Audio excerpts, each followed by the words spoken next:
And bring the attention to the breathing.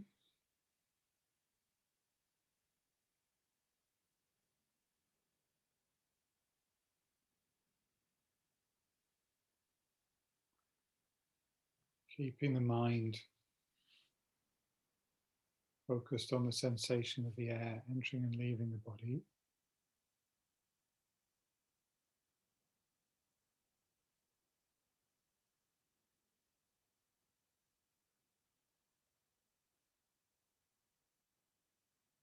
Just to help us to connect with stillness.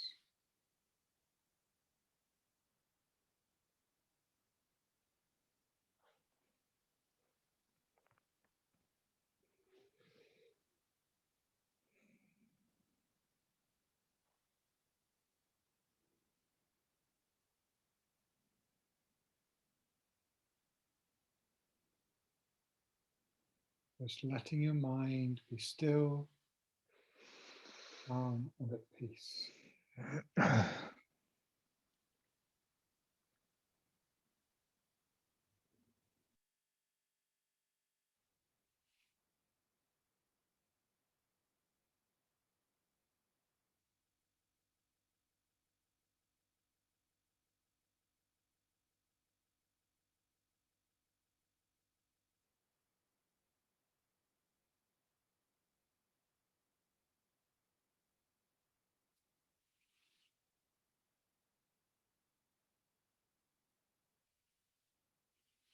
And take a moment to recall your purpose for being here,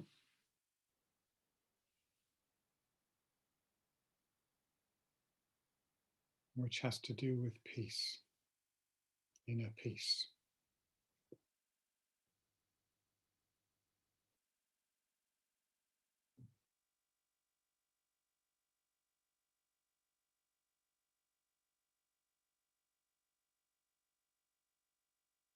First of all, for ourselves,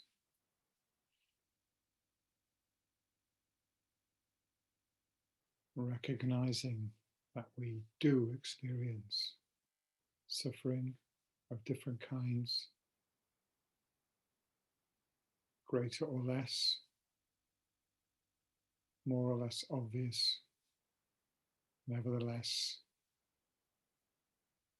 all the time, or almost all the time, we are subject to some condition that we would wish to be free from.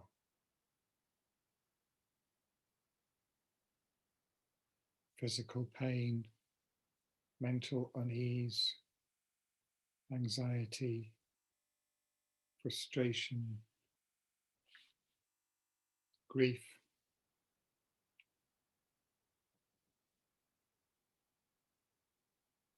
So many ways in which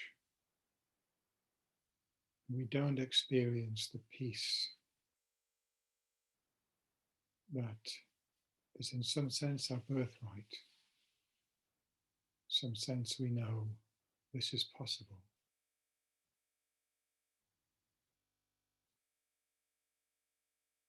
And this is the reason why we engage in spiritual practice. But also recognizing that all others also are bound in the state of suffering.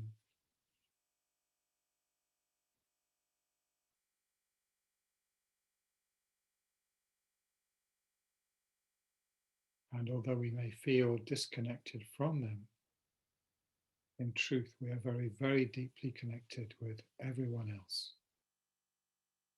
We depend upon them, they depend upon us. So beyond just seeking our own peace and freedom from suffering, we need to concern ourselves with theirs. So the most profound motivation for our spiritual practice is to seek to gain those spiritual realizations that will enable us to be of real help to others.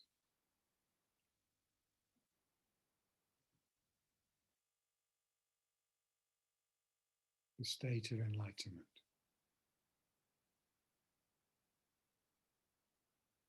Than which there is none higher, no more powerful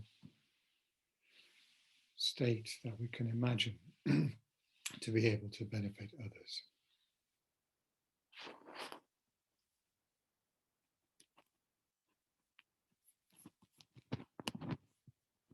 So we bring to mind the image of the Buddha. It's on the screen if you want to bring it to mind that way.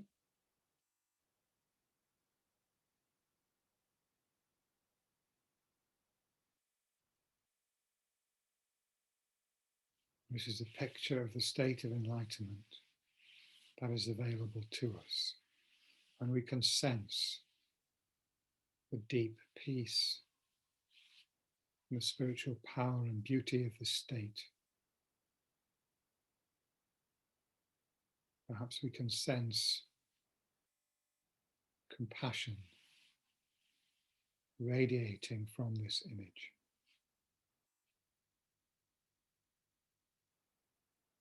As it radiated from the body of the historical Buddha shortly after his enlightenment, when he began to teach the spiritual path.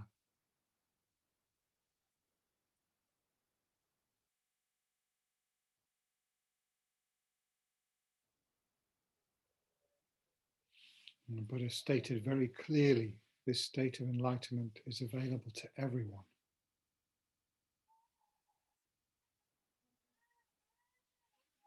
And the teachings that he passed down have come all the way down through history to the present day, to our own teachers, equal in power to the teachings given by the Buddha himself.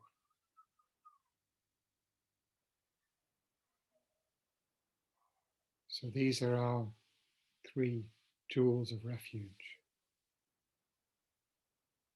And the Buddha, the fully enlightened one, the teachings of the path to enlightenment, and the spiritual community created by the Buddha that has preserved those teachings down to the present day.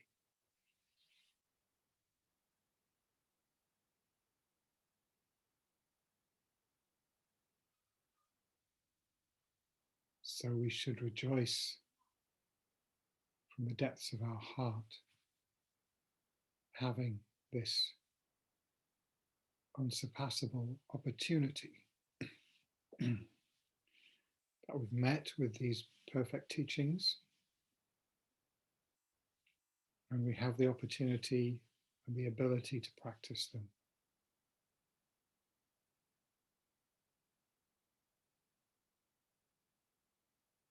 As Shantideva said, this is like a blind man finding a jewel in a heap of rubbish. In this world of suffering, we've found a path that can free us completely from that suffering.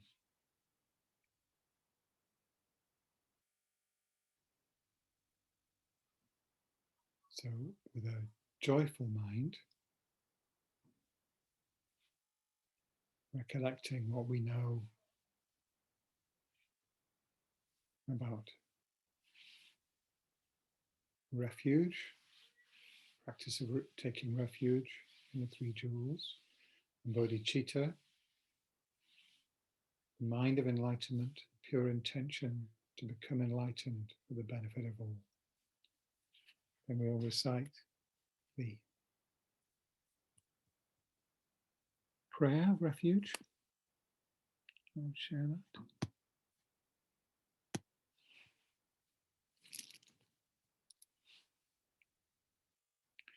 To the Buddha, the Dharma, and the Supreme Assembly, I go for refuge until I am enlightened.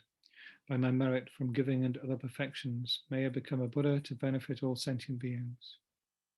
To the Buddha, the Dharma, and the Supreme Assembly, I go for refuge until I am enlightened. By my merit from giving and other perfections, may I become a Buddha to benefit all sentient beings. To the Buddha, the Dharma, and the Supreme Assembly, I go for refuge until I am enlightened. By my merit from giving and other perfections, may I become a Buddha to benefit all sentient beings.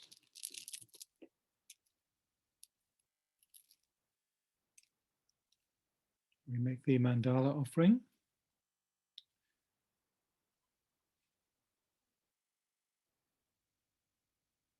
Offering this entire world transformed into a pure land where everything is supremely beautiful and precious, all in the nature of purity and emptiness.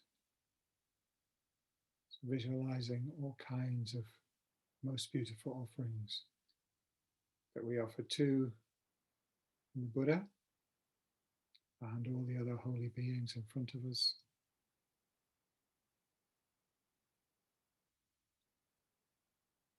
As a token of our deep gratitude for the gift of the Dharma.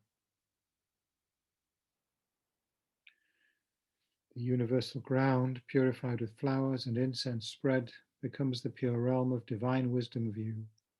Magnificent Mount Meru is beautifully adorned with continents, sun and moon. May all sentient beings enjoy this pure land. Idam Guru Ratna Mandala Niryatayami.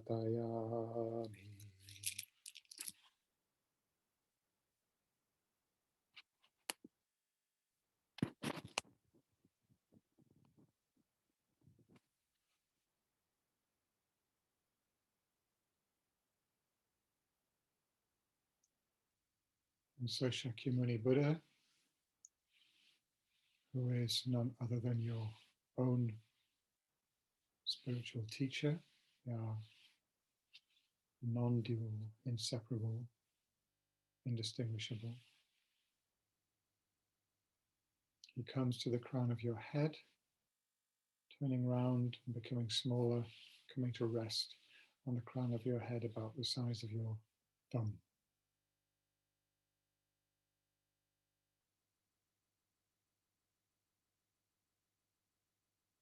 And bring to mind strongly the thought, this is not mere imagination.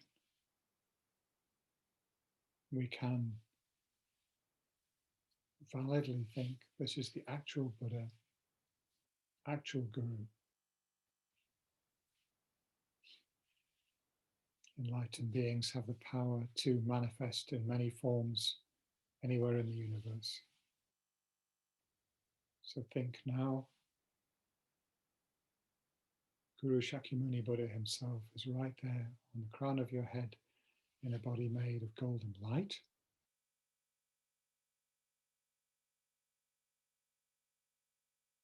And feel his blessings raining down into your body as pure golden light and nectar, bringing blessings, inspiration, purifying all past negative actions, all delusions, all suffering and sickness.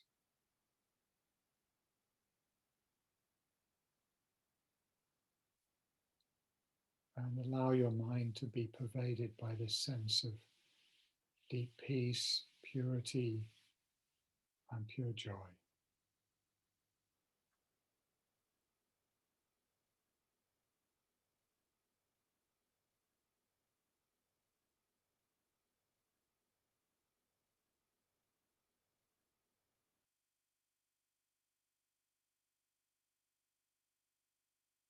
So feel that the Guru's blessings are supporting your meditation, as we will do a few more minutes meditation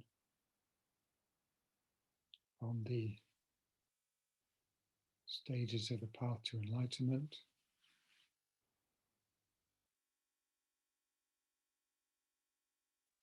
Last week, we looked at meditation on the precious human life, human rebirth.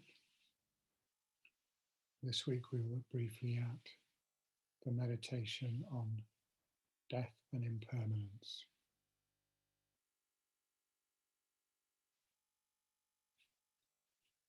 So although at first we may not be attracted by the idea of meditating on our death, there are great benefits to doing this.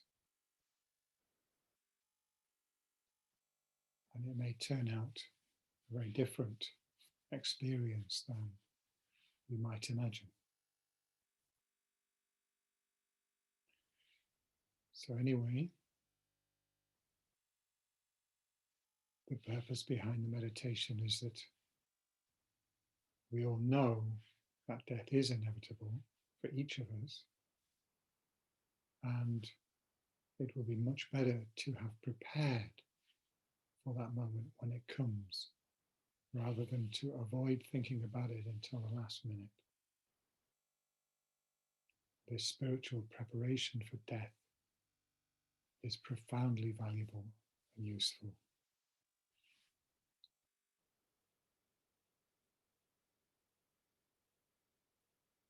So the first thing to contemplate is the fact that death is inevitable.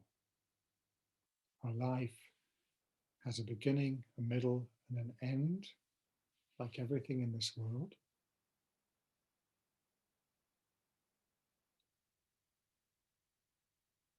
We probably don't even desire to live in this body forever,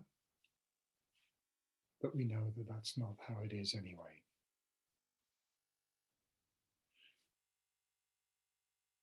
Nevertheless, it's not something we think about very much. But if we do think deeply about it, then it will change our attitude to life in a very positive way. Contemplating the certainty of death means that we will become very clear about what is important and meaningful in life and what is not. And we will lose interest in unprofitable and meaningless activities and focus our attention on those that are vitally important and meaningful.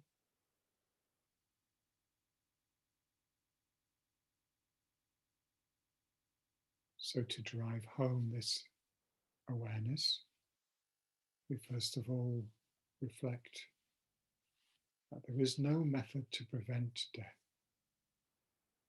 When death approaches, we may wish for such a method, we may wish for some kind of magic pill or magic jewel, as there are in myths and legends, elixir of immortality. But this is really just a fantasy. This is not going to happen. When the time comes, we have to say goodbye to this body, all our friends and relatives and everything that we've held dear, and move on.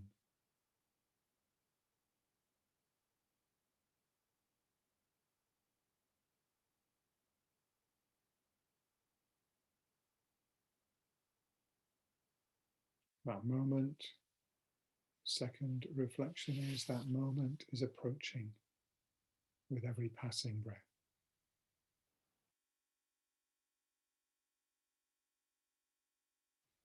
Each time you breathe in and out, you have one less breath between now and your death.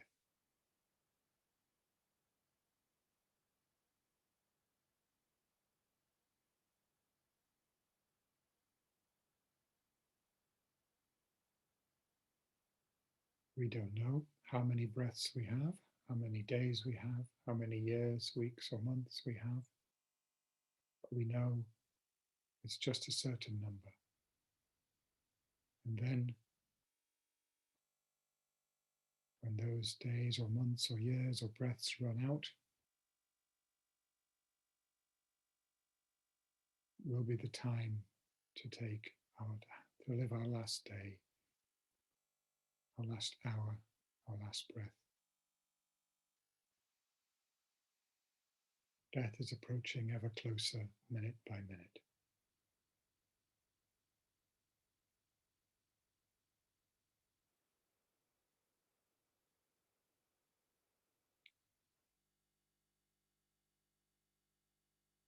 And in those hours or days or weeks or months or years, so much of our time is taken up with things that,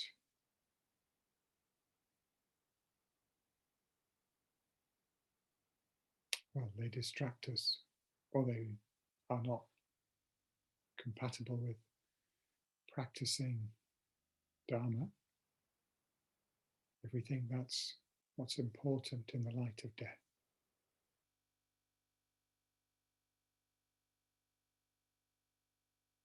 Question is, when the time of death comes, what will then seem important? What will be of value that we have done in our life? So much of our life we've spent, of course, asleep, preparing and eating food, doing all kinds of necessary daily activities, work. All of these things are really just concerned with basic survival. At the time of death, well, that hasn't really left us with anything of value that we can take to the next life.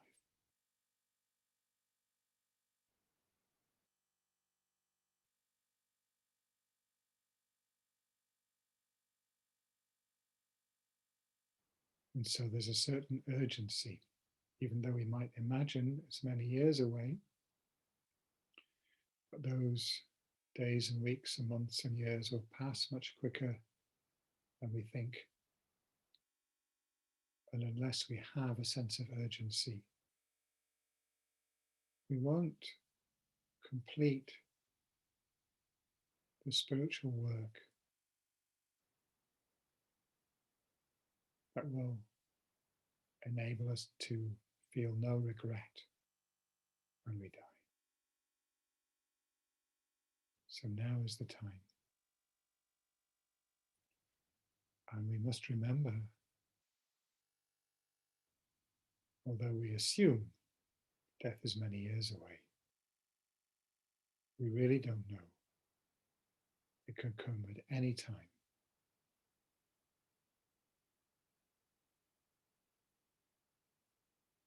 So while we have this precious opportunity that last week we looked at, we can feel great joy, but also realizing that it may not last. We also need to have this sense of urgency. Yes, I have a great opportunity to practice this precious path, but this opportunity may be taken from me any minute. So I need to practice now.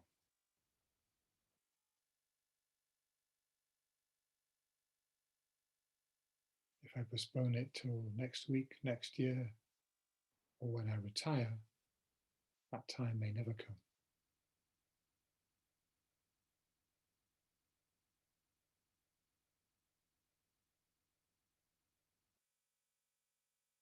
And when death stares us in the face,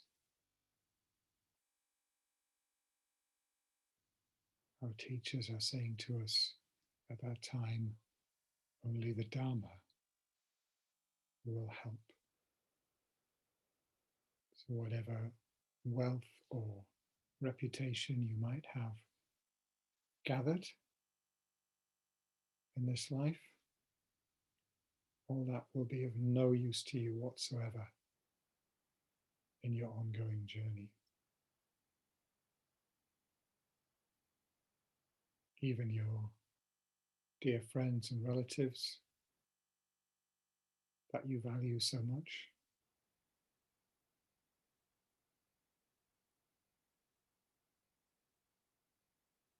you can't take those with you either. Even this body, on which you lavish so much care and try to preserve it as long as possible, at that time you will have to leave it behind. As the Tibetan saying goes, like when you pull a hair out of butter, it's just a hair, no butter comes with it. So we will leave this body behind, continue on. And what is of value? Only the potentials, karmic potentials that we have placed on our mind.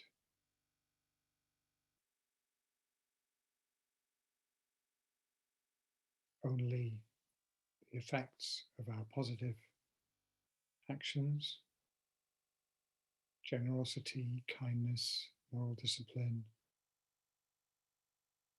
patience, compassion,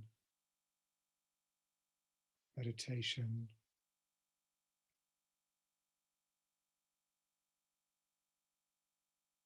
these things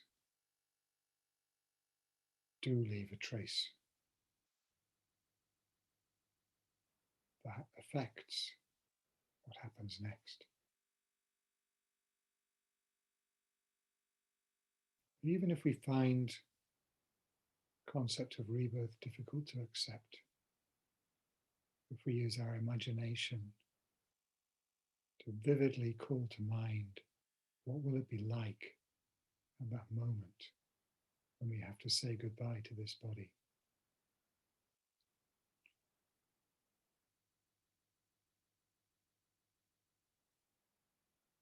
We will be looking back at our life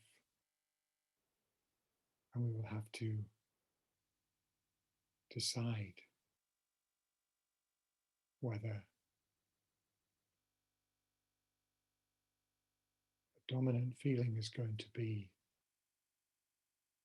some kind of satisfaction and peace that we've lived our life in the best way we could, or deep regret we haven't done those things which would allow us to feel my life is complete. I've given the world something of value. I can let go peacefully.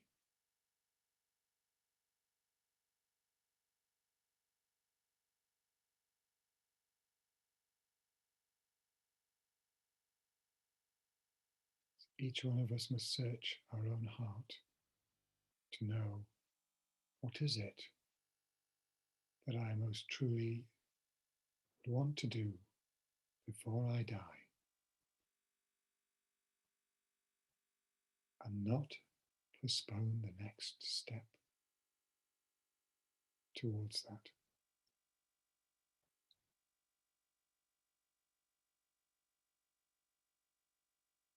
So let's take a few minutes in silence to contemplate this very important question.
And gently start to relax your concentration.